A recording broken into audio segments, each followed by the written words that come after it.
E a gente, médico, aí, falta de tempo mesmo, a gente acaba aqui, né?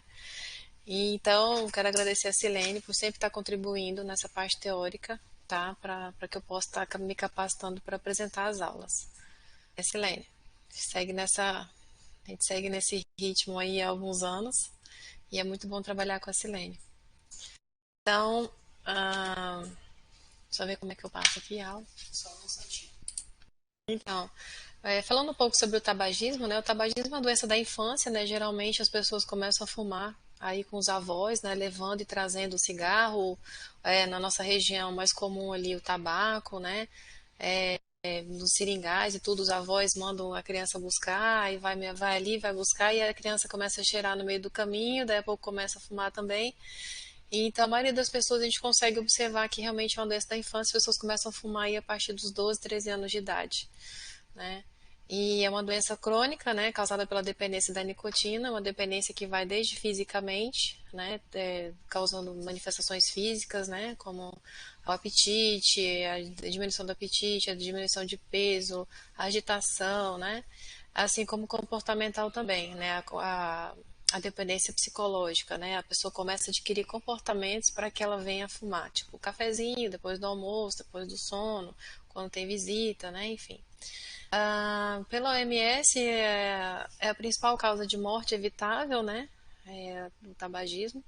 2,5 bilhões de fumantes nós temos atualmente no mundo, né? Com a propensão aí para quase o dobro em 2030, né? E 4,7 milhões de mortes por ano de pessoas que fazem uso do cigarro, né? Do tabaco em si, da tabagista, também com a propensão do dobro para 2030. Ah, então, assim, falando um pouquinho, né? O telefone silencioso aqui. Então, o tabaco, né? É um produto agrícola, né? Processado de folhas frescas, né? Da planta chamada nicotiana. Né? O Brasil é o primeiro exportador, né? E o segundo produtor. Então, assim, formas de inalar nicotina, né? Vamos dizer assim. Nós temos algumas formas de inalar essa nicotina. A forma mais comum, mais conhecida, nós temos ali não só o tabaco mesmo, a folha enroladinha, que é os mais primórdios mesmo, como o cigarro, né? Com todas as suas substâncias tóxicas, né? Formol, acetona, amônia, né? Naftalina, tá? O cigarro ele tem mais de 8.622 substâncias, né? E porém só uma causa a dependência que é a nicotina. Porque o nosso corpo, ele tem receptores de nicotina, né? Então acaba que quando você acessa essa substância, ela começa a fazer essa captação neuronal mesmo. Então o acetato de chumbo, que é uma das coisas comuns que tem, né? Geralmente comum em tinta de cabelo, tá? Ela deposita-se nos pulmões, gera falta de ar, enfisema, tá? Câncer de pulmão. Hoje em dia tintas quase não tem mais, mas aquelas tintas mais precárias, marcas mais nada contra, né? Tipo, sem conflito de interesse, mas é bom observar em tinta de cabelo chumbo que tem também no cigarro, né? Leva essas doenças pulmonares. O arsênico, né, que é ácido, olha como, né, em contato com a pele como fica. Então, em ocasiões, né, ele ocasiona lesões, né, no fígado, rim, coração, pulmão, ossos, dentes. Então, é comum a gente ver os pacientes tabagistas, né, com muitas lesões de mucosa, os dentes em mau estado, né. Ácido levulínico também, que torna o sistema respiratório menos sensível ao fumo, que faz com que você promova as tragadas mais profundas, né, porque ele diminui essa dureza da nicotina. O cádmio também provoca lesões no fígado, rim, pulmão, cérebro, tá? E lesões ósseas também. Então, outra forma comum, né, das pessoas estarem inalando a nicotina é o cigarro eletrônico, né, que foi lançado em 2003, com concentrações de nicotina 20% maior, né? No entanto, ele não tem aquelas substâncias tóxicas, né? Mas ele tem nicotina, né, uma dose até maior, tá? Então, essa nicotina, ela vaporizada se liga ao ácido nitroso do ambiente e forma essas nitrosaminas. Então, assim, chegou a ser proibido, né, e, enfim, acaba que as pessoas usam ele na tentativa de parar de fumar. Em alguns casos, tem pessoas que usam. O fumo invertido, né, consiste em você colocar do lado acesso do cigarro para dentro da boca, né, encolhendo a língua. Então essa fumaça ela fica toda ali dentro, né, da cavidade, tudo e você acaba para intensificar esse poder desse inalado. Isso aí provoca lesões de boca, feridas, né, lesões de dente, tá? E voltando aqui um pouquinho, aí é uma das principais incidências de câncer de boca no mundo, é o tabagismo, tá? Pelo fumo invertido aqui, o que ele pode provocar. Ah, então, o cigarro acaba sendo a forma mais comum, né? O charuto, né? Acaba valendo por 70 cigarros e o narguilé 100 cigarros, né? Que também é uma outra forma de inalar esses produtos, né? Aqui a gente tem vários modelos de narguilé, artesanal, né? Esse indiano clássico aí, né?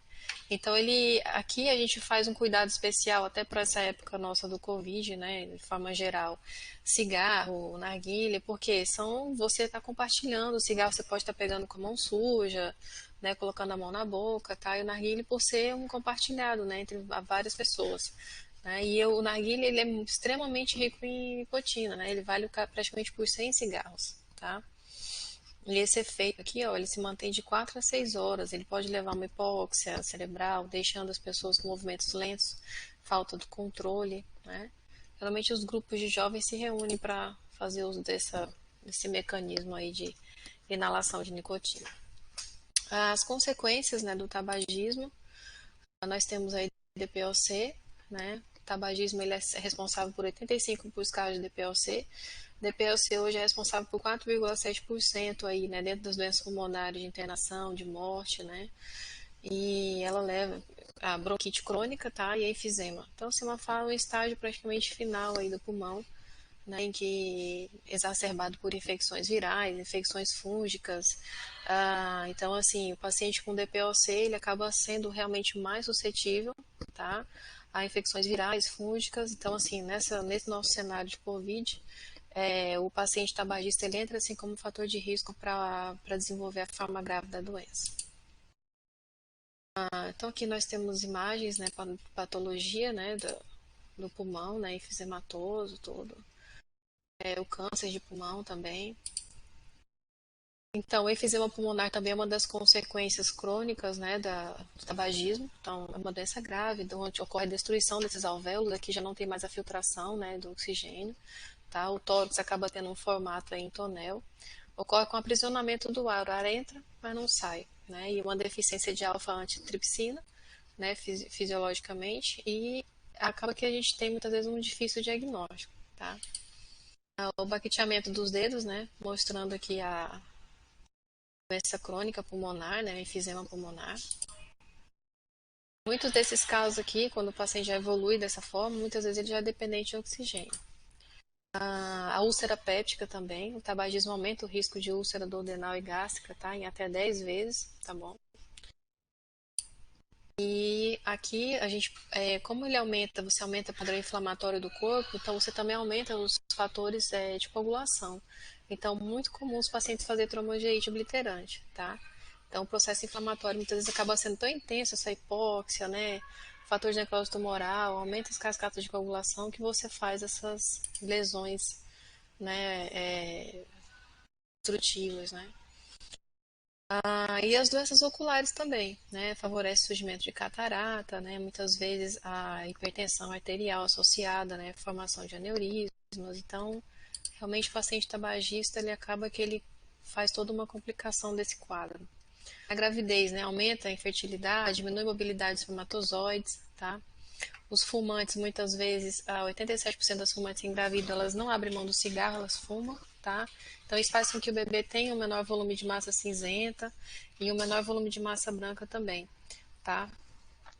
E, então, você pode ter um bebê, né, com alterações musculares, né, e alterações no desenvolvimento neuronal mesmo. Tabagismo passivo é uma grande preocupação, porque a pessoa tem praticamente o mesmo risco, até maior risco, né, de, se eu não me engano, é 2, alguma coisa vezes mais de ter, de apresentar doenças pulmonares, tá? Então aqui a criança, né, que convive com os pais fumantes, provavelmente são crianças que têm asma, infecções respiratórias, otites, amidalites. Então seria muito bom que se tiver algum pai aqui que fuma, que ouça, né, e saiba que o mal que faz, né, para as crianças.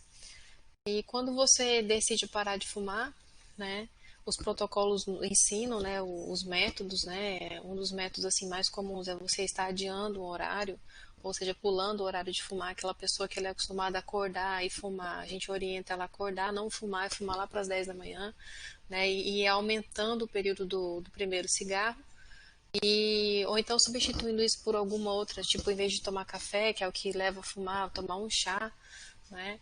E tomar bastante água, porque muitas vezes as pessoas param de fumar, começam a comer demais, achando que o mecanismo do incentivo é a fome, sendo que na verdade é a sede, né? Na verdade o nosso corpo ele sente sede por estímulo e a fome sente por sentir.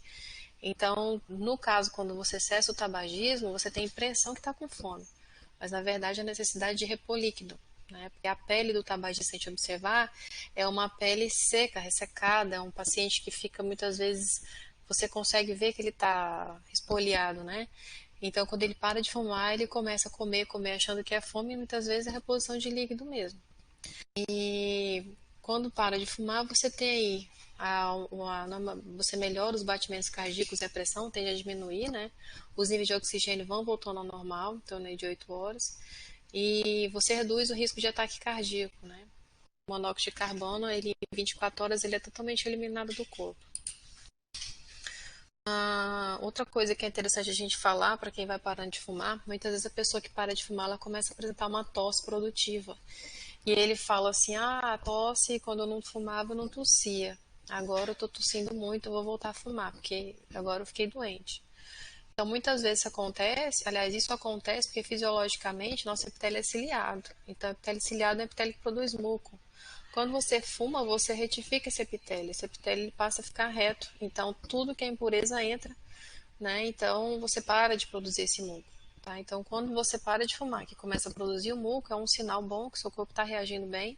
Então, o que você pode fazer por ele é ofertar bastante líquido, tá? Para que toda essa solução seja, para que todo esse mecanismo seja resolvido em mais curto tempo possível. E você consegue ter em 3 dias também o relaxamento dos brônquios, né? E aumento da capacidade respiratória. E em 3 semanas você tem toda uma melhora da circulação do corpo, porque você leva mais oxigênio, né? Então o corpo acaba que acostuma também em hipóxia, né? Então é onde favorece lesões de úlceras crônicas para quem já é diabético, aumenta a pressão arterial, né? Você tem aí uma melhora do olfato e paladar, né? E após 1 ano você tem o risco de morte aí reduzido à metade. 5 anos, o risco de infarto e de câncer de pulmão também cai pela metade. 20 anos praticamente volta a ser um paciente rígido, né? E isso. Falando um pouquinho aqui, associando um pouco do Covid, né? Na verdade, o Covid é a doença, né, provocada pelo coronavírus. E o nome oficial do coronavírus é SARS-CoV-2, né, justamente porque ele leva, né, essa síndrome respiratória aguda grave, tá? Então vem da família SARS, foi identificado em 2002, né? Então, assim, é uma zoonose, né? Segundo eles, o hospedeiro aí vem do morcego, tá? Cerca de 80% desses pacientes que apresentam Covid, eles podem se recuperar, né? E, no entanto, os pacientes de risco, idosos, diabéticos, hipertensos, né, os cardíacos, os asmáticos, eles podem sofrer os efeitos fortes dessa pneumonia, tá? Paciente que não tem nenhuma patologia associada, o índice de mortalidade vai para 10 a 15%, vai para 2,5 a 2%. Paciente com comorbidade, ele vai em torno aí de 7,5 até 13%. Então, assim, um índice de mortalidade alto. Comparando com as outras doenças, ele se dilui. No entanto, é uma doença de curso agudo, né? Uma doença que realmente ela tira o parâmetro de você estar fazendo uma casuística, né? No momento ainda é muito novo, né? É uma doença que tem um curso de mais ou menos 14 dias, né? E com uma piora aí tendenciosa no até o 10º dia, passando o 10º dia você já tende para se ter uma melhora, né? O que nos deixa animados é que 80% dos pacientes se recuperam bem, na verdade, mas é uma doença de alta mortalidade, né? E durante a internação, o que nós temos para fazer, se aquele paciente começa a ter desconforto respiratório, saturando em menos de 93 a 92%, então aqueles pacientes que resistem, a gente tenta manter sem ventilação, no entanto, os que evoluem para menos de 90% aí a gente já precisa ver as sequências de intubação e manter esse paciente em ventilação mecânica. E é uma coisa que tem uma chance de mortalidade de 50% a partir do momento que você leva esse paciente para respiração mecânica, até porque se esse paciente ele já tem algum desses problemas, tipo asma, doença cardíaca, hipertensão, diabetes, obesidade também, sabe, estudo agora 40% dos obesos tem uma tendência a piorar, né, fazer um quadro mais forte da doença, então você faz com que esse paciente ele tenha um risco de gravidade maior, né, e um índice de mortalidade maior. Então, em tabagista, a gravidade vai em 3,3 vezes mais que um paciente normal, paciente que não fuma, né? Aí vem a pergunta, né, que até estava no site do INCA. Fumar aumenta o risco de coronavírus, né? Fumante, caso lave as mãos, né, não higienizadas, leve as mãos, não higienizada a boca, né, para fumar pode contrair esse vírus, né? Então, o tabagista tem o seu sistema respiratório prejudicado, né? Então ele pode sim se infectar pelo vírus, tá? Então, a transmissão geralmente acontece de uma pessoa para outra, tá? Por meio de um aperto de mão, gotículas de saliva. Então, assim, tem estudos que mostram que andando você contamina em torno de 5 metros, correndo até 30 metros, tá? Aperto de mão, espirro, tá? Tosse, catarro. Então, assim, tudo que promove aerosol, né? Objetos ou superfícies contaminadas, como celular mesmo, maçaneta, brinquedo, teclado de computador. Então, assim, hoje a gente está vivendo uma mania, né, de lavar as mãos com álcool em gel, lavar a mão com água e sabão, fazer misturas de água sanitária com sabão e tudo em casa para você manter essa área mais limpa possível, né? Os sapatos, antes de entrar em casa, deixar no tapete com água sanitária. Então, assim, a gente tem tomado certas atitudes para proteger os nossos de casa, né? Enfim, e os idosos e os imunodeprimidos, né? O tabagista entra nesse paciente fator de risco. Então, os sintomas aí, febre, 37 maior ou igual a 37,8, valendo-se que a febre ela pode estar ausente até 30% dos casos, tá? A tosse geralmente é uma tosse seca. A dispneia, né, ela vem aí acompanhada aí já nos casos de mais gravidade, já nos primeiros dias, nos casos mais leves acontece uma fadiga e uma mialgia, né? E os sintomas respiratórios superiores, que aí vem desde um sintoma leve de rinite ou dor de garganta, tá? Mas dificilmente vem coriza, tá? E sintomas gastrointestinais, porque como a doença que ela afeta todo o sistema imunológico, o intestino é um organismo que se tem muita célula imunológica, então pode haver diarreia. Então, medidas para prevenir, né? Dormir bem, fortalecer o imunológico, tá? Eu coloquei algumas dicas aqui: ingerir 2 litros de água por dia, evitar situações de estresse, exercício físico, nós precisamos evitar, escrevi errado aqui.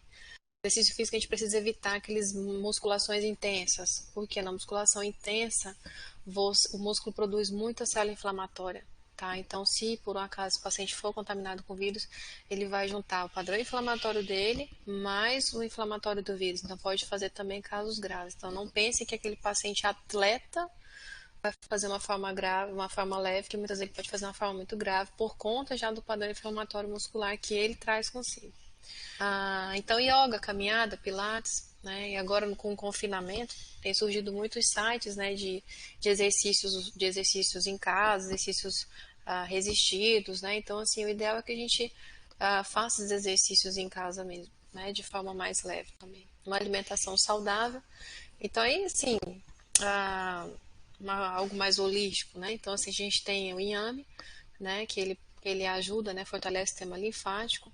Brócolis, couve, né, são fontes de ácido fólico, também ajuda a melhorar o imunológico, tá? Todos os alimentos amarelos, laranja, beta-caroteno, ricos em vitamina C, também agem no sistema nervoso, né, influencia diretamente o sistema linfático. Então, ameixa, pimentão, laranja, cenoura, mamão. O alho também, tá? Ele tem substâncias anti-inflamatórias importantes. Vitamina D. Com frequência sai estudos, né? A New England e a Nature estão colocando estudos aí que a vitamina D assim, como é que eu posso dizer? Tem controvérsia e não tem, né? Então, assim, o estudo que faz é que Pacientes que têm vitamina D mais baixa, né, desses que foram acometidos no estudo de caso, eles tinham a vitamina D mais baixa. Mas não significa que a gente vai sair por aí oferecendo vitamina D em dose alta, até porque a gente sabe os efeitos também da vitamina D, né? Então, ela é um hormônio, né? Então, você pode estar fazendo transtornos de paratireoide, transtornos de metabolismo ósseo. Então, assim, tudo com cuidado, tá? Então, uma forma de você adquirir vitamina D em torno de 40 mil, 30 mil unidades é você tomar sol, né? A média de 3 vezes por semana, 20 minutos, tá? No horário do solzinho um pouquinho mais forte, tá? Valendo que pele branca, a gente dá um pouco mais de restrição.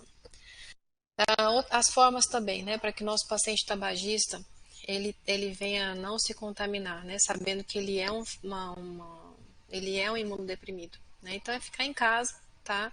Principalmente quando não for o dia de tratamento, às vezes aqueles pacientes que estão em alguns deles que podem já ter câncer de pulmão, ou que já tratam seu DPLC, ou tratam uma pneumonia pulmonar. Então, procurar ficar em casa. Se ele sair, se for realmente necessário, evitar aglomerados, tá? Uma pessoa contaminada, estudo novo saiu, que ele contamina em torno de 15 pessoas, tá? Então, a distância de pelo menos 1 metro, hoje em dia já coloca até 3 metros de distância, tá? Lavar as mãos com água e sabão com frequência, tá? Se puder passar álcool em gel, se caso não tenha água e sabão. O vírus, a superfície do vírus é bem frágil, né? Então, ela não resiste a água e sabão.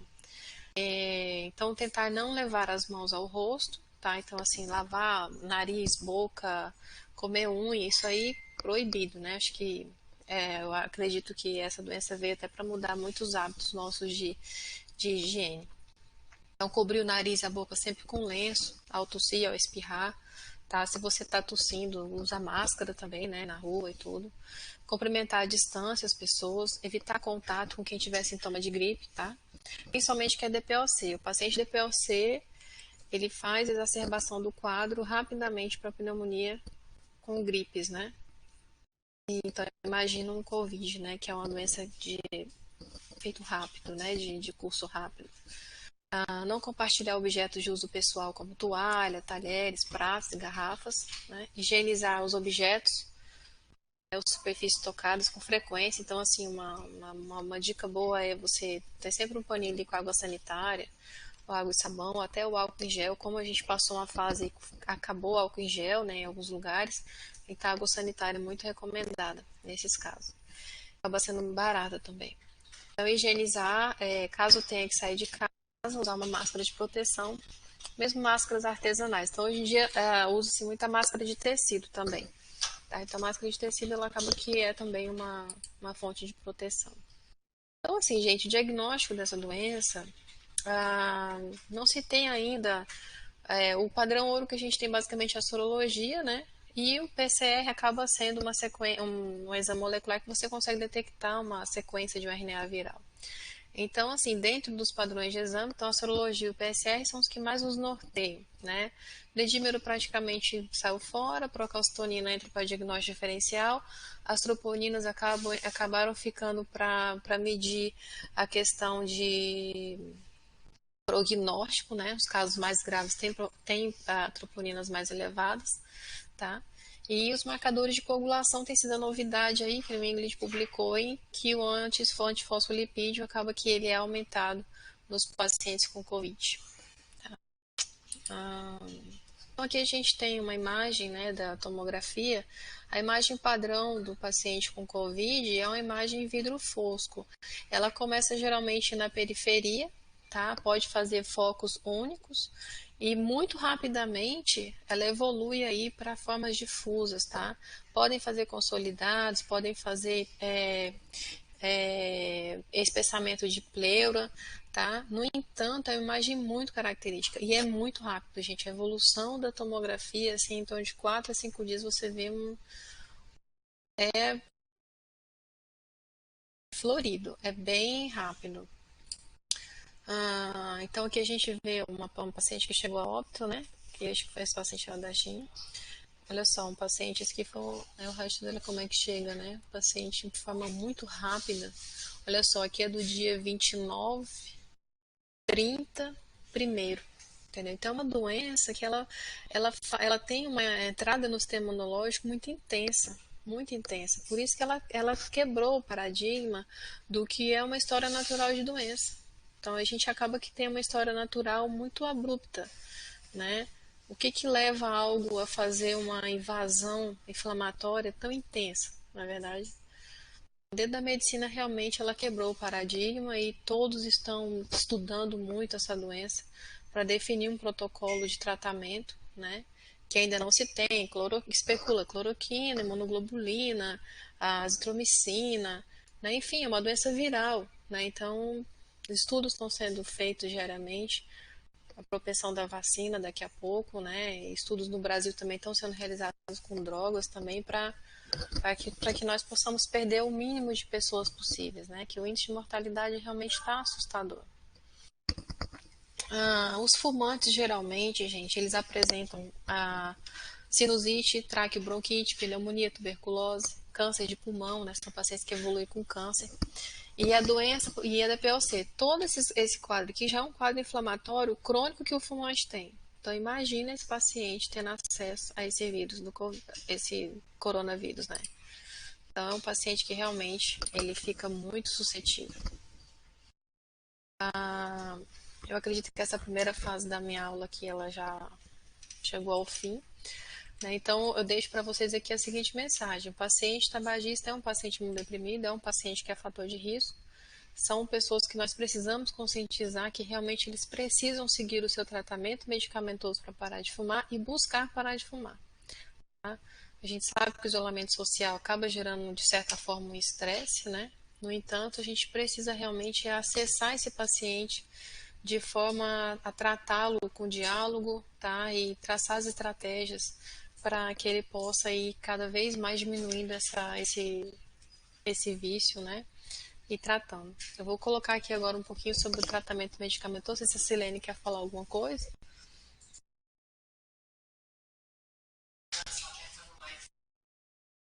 Silene, você quer falar alguma coisa? Como é que liga aqui o microfone da Silene?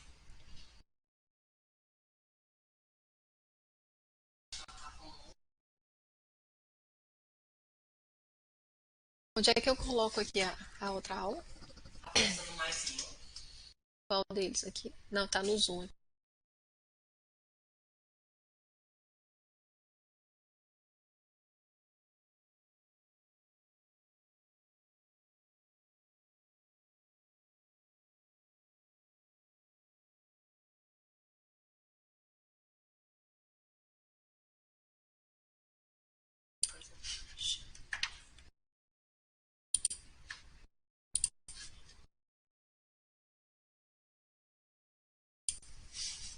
Então, eu agora vou falar para vocês sobre o apoio medicamentoso, né, na abordagem do fumante. Essa é uma aula que eu sempre uso nas minhas ministrações, que é uma aula do INCA, é uma aula muito prática.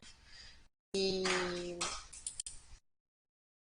então aqui, né, o objetivo do tratamento medicamentoso é justamente minimizar os sintomas de abstinência, né, e facilitar o comportamento, né, cognitivo, a abordagem cognitivo comportamental, como nós falamos que o tabaco ele realmente ele promove esse distúrbio tanto físico quanto comportamental, né? Ah, então, olha só, geralmente, situações que nos faz inserir o medicamento para esse paciente, aquele paciente que fuma de 20 cigarros ou mais, né? Aquele paciente que fuma logo ao acordar, que sempre fica criando situações para fumar, ou seja, dependência psicológica, né? O teste de Fagerstrom igual ou maior que 5, tá? Então, pacientes que tentam parar com essa abordagem cognitiva e não conseguem devido a sintomas de abstinência. Tem muito paciente que ele começa a terapia e logo ele para, ele desiste, né? Então, esse paciente é um paciente que a gente precisa estar recrutando ele de volta e estar fazendo esse suporte para ele, tá? Porque tem medicamentos de ação de, né, psíquica, né, que a gente pode fazer que esse paciente tenha uma diminuição que a gente pode fazer com que ele possa estar aderindo mais ao tratamento. Ah, e não tendo contraindicação clínica, é um paciente que realmente necessita de tratamento. Então a gente tem a terapia com reposição de nicotina através de adesivos e a goma de mascar, que são os que estão disponíveis na rede pública no Brasil, e os não nicotínicos, que é a bupropiona, né? Então, olha só, a administração de nicotina, ela vai por uma via diferente do cigarro, que no caso vai ser transdérmica, né, ou mesmo pelo chiclete, né. O adesivo, a gente vai fixar ele na pele, ele dura 24 horas, tá? Na mulher a gente evita a mama e homem em região que tem muito pelo, tá? Geralmente esse adesivo ele é absorvido pela pele, tem uma liberação contínua, tá? E a concentração máxima dele chega em torno de 5 a 10 horas, tá? Absorve totalmente a 70% do total de nicotina e você vai fazendo uma dessensibilização nesse receptor, né? Ou seja, você fuma 20 cigarros, você vai com adesivo, você vai fumando cada vez menos. Ele tem a nicotina, porém não tem as substâncias tóxicas do cigarro. Então já fazendo uma dessensibilização desse paciente, tá? Não tem relato de dependência ao adesivo, né? Por ele conter a nicotina, tá? E geralmente o paciente se adere bem ao tratamento. Então, a liberação da corrente sanguínea em 24 horas, a gente tem os adesivos de 21, 14 e 7, tá? E geralmente a gente inicia o adesivo o menor, tá? Independente da quantidade de cigarro. Então, a gente já vai tentando fazer uma dessensibilização mais radical, tá bom? E os efeitos colaterais desse adesivo é o que? Você pode ter uma irritação na pele, náusea, vômito, uma hipersalivação, porque aqui você vai absorver a nicotina pura mesmo, né? Diferente do cigarro que tem inúmeras outras substâncias. Então, a diarreia pode dar palpitação, irritação local, urticária, né? No caso, alergia, né? FA reversível raramente, que é a fibrilação atrial, né? A contraindicação formal, né, do adesivo é se a pessoa é alérgica, né? Se ela tem alguma doença dermatológica que impeça essa aplicação, se a pessoa infartou menos de 15 dias, está grávida, está amamentando. E contraindicação relativa são doenças cardiovasculares. Tá? A goma de mascar, que é o outro tratamento, hoje ela vem mais molinha, antes ela vinha bem endurecida, tinha um sabor ruim também. Ela leva em torno de 2 a 3 minutos para atingir o cérebro, tá? Essa liberação de nicotina vai de acordo com a força que você vai mascar o chiclete, né? E ela tem a liberação em pico, tá? Ela dura aí mais ou menos a absorção durante 15 horas ao dia. As pessoas aderem menos à goma, tá? Ela geralmente tem de apresentação de 2 miligramas e 4. E apesar aqui da recomendação atual, né, indicar essa troca de adesivo a cada 24 horas, o uso do adesivo ao longo de 16 horas é tão efetivo quanto o seu uso por todo o dia. Por que que eu digo isso? Tem paciente que vai dormir e tem muito pesadelo, inquietação na hora do sono. Então, muita gente orienta a tirar esse adesivo para dormir, tá? E o estudo não mostrou muita diferença em relação ao fato dele ficar 24 horas ou não, tá? Então, geralmente a gente usa o adesivo por curto período de tempo até ele ficar mais efetivo, né, e essa pessoa possa cessar os sintomas, né, o efeito colateral até ela conseguir manter a posologia normal. Então, a gente não encontrou outra evidência a respeito, né, de outras formas dessa terapia para uso anterior à tentativa para parar de fumar. Então, o adesivo por 2 meses ele é muito efetivo, né, quanto a períodos longos. A goma de mascar, a gente usa para quem fuma até 20 cigarros por dia, né? E o primeiro cigarro aí nos primeiros 30 minutos, tá? Então, geralmente a gente coloca na primeira, quarta semana um chiclete a cada 2 horas, depois a cada 2 a 4, depois a cada 4 a 8 horas, tá? Então, no máximo 15 gomas por dia. Então, assim, teoricamente, tratamento assim, se você fuma muito, a gente vai entrar com um suporte para que equivale aquele cigarro, daí você vai diminuindo gradativamente.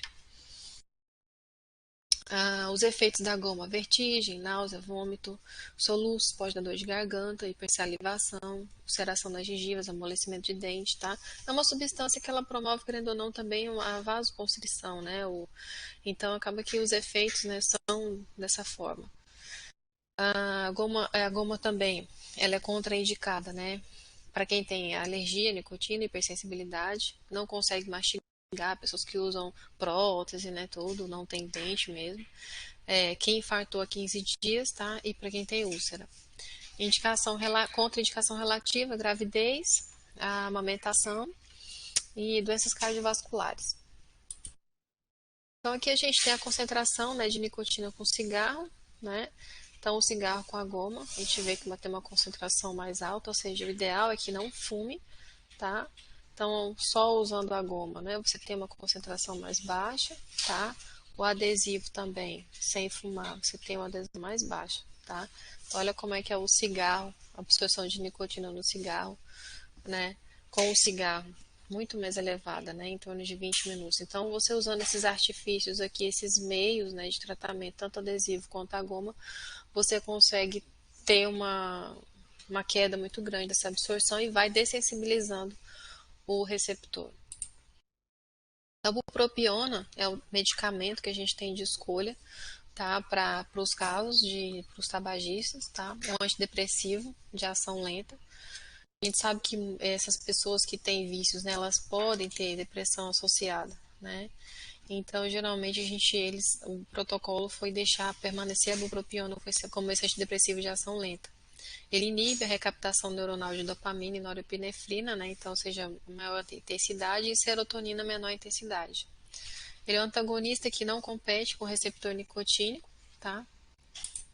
E a dose da bupropiona é 150, você pode usar pode usar pela manhã por 3 dias, depois de manhã e à tarde, tá? Ou até com intervalo de 8 horas, a partir da quarto dia até a 12ª semana. Então, quando você faz uma dose mais baixa de bupropiona, é uma opção, especialmente para aquele fumante que não tolera a dose total devido a efeito colateral. E geralmente a gente orienta esse paciente a parar de fumar no 8º dia. Então, o efeito do BUP, né, da bupropiona, que é a forma, né, o princípio ativo aí. É a insônia, cefaleia, boca seca, constipação, urticária, né, e risco de convulsão. Geralmente é contraindicado para quem tem convulsão, tá? Doença crise convulsiva, porque ela aumenta a chance de fazer novas crises, até 1,5%. A contraindicação formal, né? História de convulsão, epilepsia, tá? Anorexia nervosa, bulimia, o etilismo pesado, alterações do eletrocardiograma, história de trauma, AVC, TCE, gravidez e amamentação. Diabetes também, insulina dependente, a gente faz um certo cuidado com a bupropiona, que pode fazer também alteração da glicemia. Contraindicação relativa, né, os diabéticos, com hipoglicemia antioral e insulina, dose reduzida, né, paciente com insuficiência renal. Então, quem faz usos concomitantes com carbamazepina, cimetidina, barbitúricos, antidepressivos, teofilina também, é bom avaliar o custo-benefício. Hipertensão não controlada. Então, geralmente a gente faz a combinação, né, de medicamentos. Então, a gente indica para aquele paciente, né, em uso de monoterapia, reduz o número de cigarro, mas não para de fumar. Então, aquele paciente que tem uma taxa de cessação em comparação com aumentar essa taxa de cessação em comparação com a monoterapia. E outra para aliviar a fissura, né? Então, geralmente para aliviar a fissura a gente coloca a goma. Aquele paciente que parou de fumar há 30 dias, ele parou de uma vez, não quis mais fumar, mas um belo dia ele quis fumar. Então, é um paciente que ele se dá muito bem com a goma. Uma coisa que a gente tem que trabalhar muito na mente dos tabagistas é que para que ele não desista de uma forma que ele não sinta que ele não vai desistir. Como é isso? É onde vem a terapia cognitivo-comportamental. Né? É a gente buscar os porquês, os motivos pelo qual essa pessoa fuma e a gente trazer isso à consciência, né? E a pessoa ela entender que aquilo não é o melhor para ela, não é verdade? E a fissura é muito comum, a pessoa às vezes para de fumar um mês, tipo fumou 15 anos, aí parou um mês, aí um mês ela fumou um cigarro e aquilo já baixa a autoestima dela de uma forma tal que ela acredita que ela já é fumante de novo. E a gente fazendo as rotinas, o tratamento, a gente vai dizer, não, você teve uma fissura, vai passar, né, principalmente nos primeiros 30 dias, no período de abstinência. Então a gente sempre tem que estar motivando esse paciente, tá? E nesse cenário de Covid, mais ainda. Mais ainda, se a gente puder realmente evitar que fume, conversas, diálogo, trazer a consciência a isso, eu acredito que é a melhor forma, tá? E manter esse paciente em casa também. Então, a gente pode combinar adesivo de nicotina com a goma, adesivo com BUP, BUP com a goma, adesivo com BUP com goma, tá? Então, isso vai depender do nível de dependência desse paciente com a nicotina. tá? Agora, é claro, por exemplo, muitas vezes os pacientes chegam no posto, eu quero adesivo, eu quero BUP. Então, assim, esse eu quero não é o correto. O correto somos nós definimos a conduta correta, tá? Senão você vai pegar o seu pouco arsenal de remédio que você tem e perder, porque aquela pessoa não vai saber exatamente como usar e por que realmente usar. Então a gente tem que trazer a consciência, o porquê daquele remédio, o benefício que aquele remédio vai trazer. Se a pessoa, o melhor tratamento, né, a gente faz um grau de dependência de nicotina. Se não tem nenhum, né, a gente pode colocar a goma ou o adesivo em dose baixa, começa com 7, né? Aí depois, se é uma média dependência, pode fazer o adesivo e a goma ou o BUP em dose padrão, né? O BUP dose padrão para eles é 3 vezes ao dia, né? De 8 em 8 horas. E se é alta, é o BUP em dose padrão, né? E os adesivos em dose elevada, 21, 21, né? E combinando com os demais medicamentos.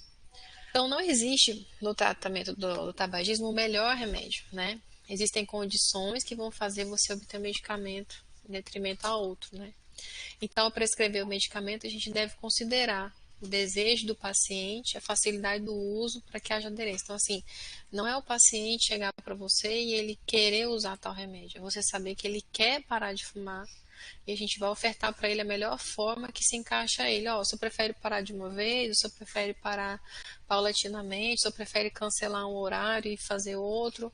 Então a gente vai estudar esse paciente de uma forma que a gente consegue trazer a consciência dele o que é melhor para ele. Porque às vezes o vizinho fala, se eu parar de uma vez, eu fico bem. E às vezes o parar de uma vez não é bom para aquela pessoa. Por isso que o tratamento acaba sendo as reuniões com um grupo pequeno, reuniões personalizadas, né, e com acompanhamento médico. Então, concluindo, né, a abordagem cognitivo-comportamental, o eixo do tratamento, por isso que se faz muito importante as reuniões. Como agora a gente está nesse período de Covid, nós não estamos nos reunindo presencialmente, eu acredito que estruturas online, aí, não sei, alguma forma essa é uma plataforma muito boa, né? No entanto, a gente precisa realmente alcançar esse público, né, dos tabagistas mesmo, né? E o apoio medicamentoso, ele completa, né, a abordagem em casos específicos. É isso. Espero que vocês tenham captado um pouco da nossa mensagem de hoje.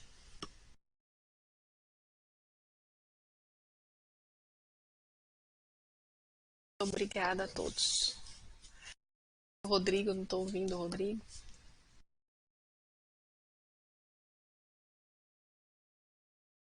Rodrigo.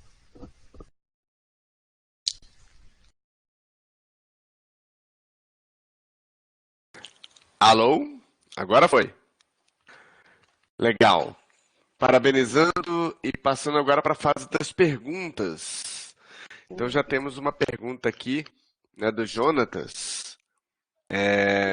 Me parece um pouco mais direcionado para a questão do Covid.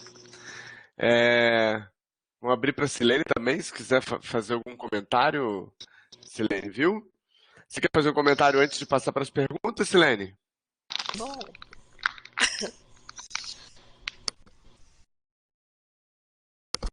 Não sei se é minha voz. Agora sim. Pode falar. Tá? Quero agradecer, né, a doutora Aline, por ter aceitado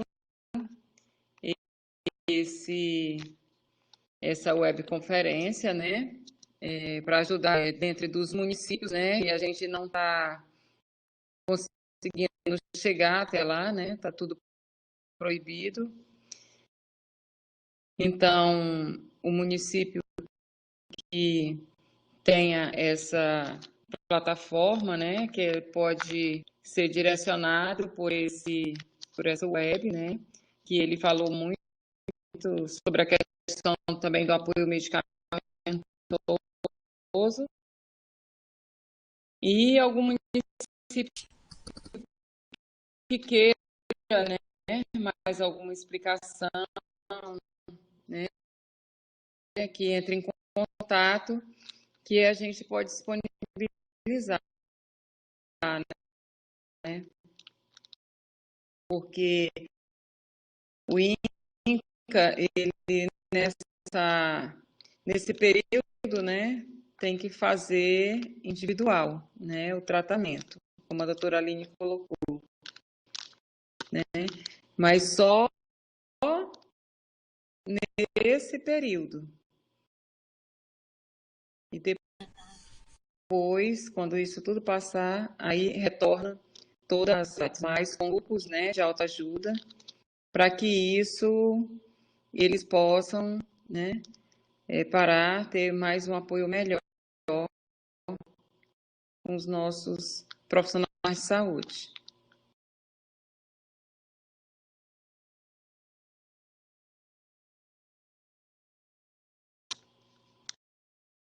Obrigada também, né, ao núcleo, doutor Rodrigo, né, a Mônica, né, que incentiva, né, a gente está fazendo, as coordenações está fazendo.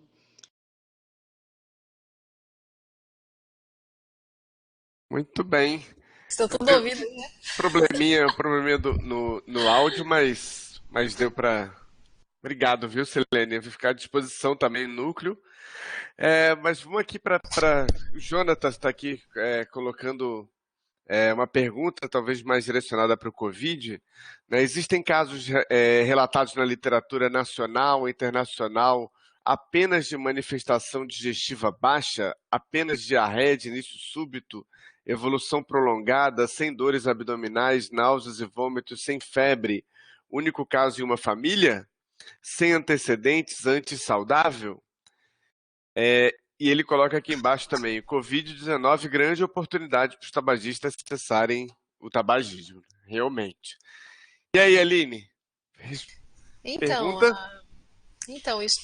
eu acredito que esse estudo, né, então, estão sendo realizados muitos estudos no Brasil todo, né? Eu acredito que um estudo assim, dessa forma, como ele está falando, com esse sintoma, né, isolado, eu acredito que eu ainda não vi, pode ser até que já tenha saído, eu ainda não vi, não tive acesso a esse estudo, mas eu acredito que estudos de casos, né, discussão de casos, eu acredito que já em breve o Brasil vai estar divulgando vários casos já. Inclusive a gente tem aqui na UFAC já grupos de estudo, né, que estão estudando os casos clínicos. Complementando, é bem rara, né, a manifestação intestinal, né, muito mais combinada com a Isso. manifestação respiratória, né, a manifestação intestinal isolada é bem rara, já tem relatos sim na literatura, mas é bem rara a manifestação. Então, assim, a princípio, não dá para a gente considerar um caso suspeito de Covid já de início, caso único na família, com diarreia, existem, né, causas bem mais frequentes, né, disso. Bom, vamos lá. O Edson pergunta se os medicamentos estão disponíveis em quais pontos de Rio Branco. Então, eu hoje eu acredito, né, que realmente os medicamentos estão realmente em nível hospitalar apenas, tá? Os protocolos estão sendo definidos basicamente nas UTIs, né, em atendimento ambulatorial a pacientes mais sintomáticos, tá? Geralmente estão se fazendo a mistura de azitromicina com a cloroquina, tá? Mas assim, eu acredito que pelo menos a cloroquina não tá sendo acessível assim a toda a população mais. É um medicamento que realmente foi retirado aí, né? Então, eu acredito que esse medicamento, ele realmente está mais disponível em nível hospitalar, tá? Muito bem. O que E que você acha aí, Rodrigo, dessa pergunta? sim, sim. Eu ia só adicionar que talvez ele possa estar perguntando. Edson, você pode colocar aqui na caixa de bate-papo, mas talvez ele possa estar perguntando também para o tabagismo, né? Onde estão disponíveis as medicações Ah, para o sim, tabagismo isso. no Brasil. Eu acredito que o do tabagismo, né? Geralmente os grupos a gente tem no Barral, né? Tem os postos de saúde, né? Que eles têm os grupos, tá? Então eu acredito que a medicação do tabagismo ela segue normal, tá? Isso aí eu acredito que não foi retirado, não. Eu achei que ele estava perguntando do Covid, tá? Para Covid. Então, assim, os medicamentos do tabagismo, eu acredito que está sendo distribuído de forma normal. Inclusive, as receitas dos pacientes crônicos foram estendidas, né? Para que evite consultas e filas e tudo mais. Perfeito. O Wanderson está aqui colocando medicamento antitabagismo mais comum adotado no SUS, no Barral. O Barral tem disponível. Isso é bom a gente saber. Em alguns lugares Realmente é tem. lá, central que distribui a barral. Perfeito. Eu vou também aproveitar para fazer uma pergunta, Aline. Assim, porque a gente tem visto assim, os estudos relacionados também à fisiopatologia do Covid e tal, e aquele estado de hipercoagulabilidade, É, hipercoagulabilidade que acontece em casos mais graves, mais arrastados, e que são muitas vezes relacionados com os quadros pulmonares, achados radiológicos, de vidro fosco. O pessoal uhum. estava comentando da possibilidade de utilizar Clexane, heparina de baixo peso, precocemente, inclusive, né? Já tem algumas possibilidades acontecendo. Eu queria saber, assim, e num paciente tabagista, se tem alguma diferença nesse protocolo de tratamento de Covid, se geralmente o pessoal está fazendo alguma coisa diferente quando o paciente é tabagismo, considerando que ele é tabagista, considerando que ele tem um risco maior que 3 vezes, né, segundo a sua fala, de evoluir com gravidade, né? Enfim. Então, assim, os estudos, né, pelo menos o que eu tive acesso, assim, no paciente tabagista, quando ele é acometido com Covid, se entra com a medicação, né, faz a azitromicina, faz o esquema, né, direitinho. No entanto, é um paciente que você precisa, é um paciente que você faz uma observação mais próxima, né? Se esse paciente vai evoluir com uma dessaturação, se esse paciente vai evoluir com uma angústia respiratória, tá? Então, assim, realmente é um paciente que você precisa ter mais cuidado com ele, orientar muito bem, né? E em relação a esses estudos novos, né, que mostram em relação aos anticoagulantes, tudo que aumentou, né, os fatores de coagulação, realmente eu acredito que junto com a troponina e até o PCR mesmo, vai entrar como um diferencial, né, nessa patologia. Até porque eles estão buscando fontes para tratar, né? Então, eu acredito que mais estudos vão vir por aí em relação ao Covid, tá? Inclusive em relação à manifestação intestinal também, né? A endocrinologia a gente estuda muito o intestino em relação às células de defesa do organismo. Os pacientes obesos formam mais bactérias gram-negativas, aumenta mais os fatores de coagulação no processo de internação de UTI. Tá? São os pacientes que evoluem com maior gravidade. Então, assim, eu acredito que o COVID também, se a gente sair um estudo também até em relação aos obesos, tá? Então, assim, tabagista, acredito que a gente vai conseguir, sim, ter mais trabalhos em relação a isso e instituir um protocolo mas é um paciente que tem que ser observado mais de perto, sim. Legal, inclusive é um recado aí para os internos que estão fazendo monitoramento, aliás, estão fazendo muito bem esse monitoramento dos casos de Covid. Ficar ligado aí se tem algum paciente tabagista e que está evoluindo com o quadro mais arrastado, que possa estar fazendo complicação, né? Então é bom a gente ficar ligado. Geralmente esses pacientes, assim, os pacientes que vão agravar para síndrome respiratória, geralmente em torno do quinto a sexto dia eles já começam, né, com a dispneia mesmo, né? O 10º dia é um dia crucial para toda a população que é afetada, né? Então, tipo, se até o 10º dia a pessoa resistiu bem, a tendência é ir reduzindo esse quadro clínico. Nos pacientes imunodeprimidos, no quinto a sexto dia, esse paciente ele já começa ter uma evolução não favorável para a gravidade, né? Por exemplo, a função renal, por exemplo, né? 15% já podem ter lesão renal sem ter a injúria renal aguda, né? 1,5% desses que fazem lesão renal pode evoluir com a lesão renal aguda, né, precisando de hemodiálise. Então, assim, alguns pacientes, você que é cardio, você vê, alguns pacientes evoluem com derrame pericárdico. Então, assim, é uma doença que ela veio aí ela faz ela é um invasor do sistema imunológico, né? Então, Cascata inflamatória, com certeza, ela vai ser muito estudada, né, nesses pacientes, para tentar inibir com essa porta de entrada, né? Muito bem. Não sei se alguém tem mais alguma pergunta a fazer, né? A gente deixa aberto aqui, lembrando que o Renato colocou aqui na caixa de bate-papo o link para o certificado, então coloquem lá o nome de vocês, é um formulário fácil, rápido de preencher. Isso para a gente é importante também do Telesaúde para a nossa produção. Bom, se ninguém tem mais nenhuma pergunta, eu vou abrir, Aline, para você fazer as considerações finais para a gente ir caminhando para o final da nossa web palestra de hoje. Ótimo, eu tenho que agradecer a vocês por mais uma oportunidade. Eu não tinha ao certo qual era o público, né, que eu ia alcançar, então fiz uma aula aí mais sintetizada. Meu objetivo realmente era colocar uma fisiologia melhor do Covid, né, do coronavírus, dentro, né, do organismo mesmo. Mas realmente até publicações a gente tem uma restrição dessa certeza, né? Então, eu acredito que em pouco tempo a gente vai ter estudos mais verídicos, estudos mais minuciosos em relação a esse mecanismo patológico dessa doença, tá? Mas fica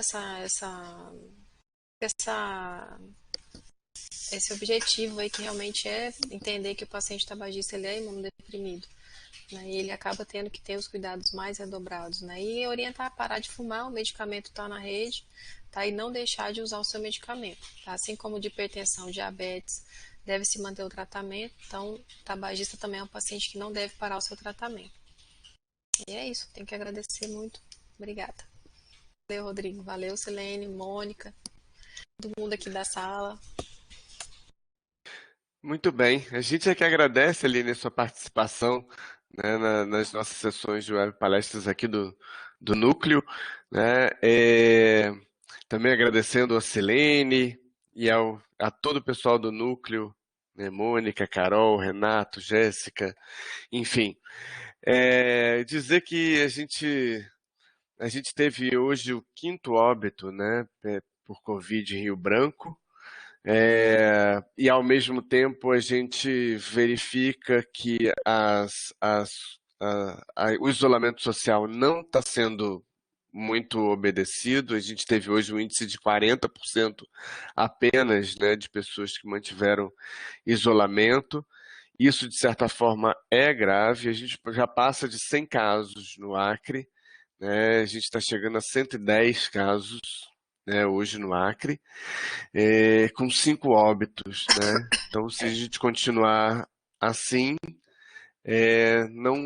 não vai ser uma boa coisa. Então, reforçando, quem puder ficar em casa, né, respeitar o isolamento social, né, fazer com que a gente possa passar melhor por esse período, né?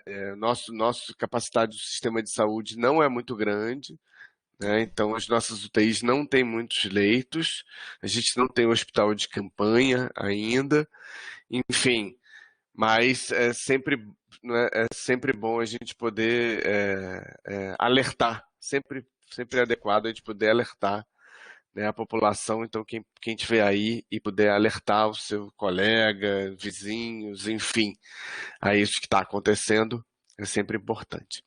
Aline, então a gente dá por encerrada a web palestra de hoje. Muito obrigado pela participação, gente, e até amanhã. A gente vai ter uma web palestra sobre saúde mental, que é a terceira nossa web palestra de saúde mental, chamando quem quiser participar também. Grande abraço a todos e até a próxima.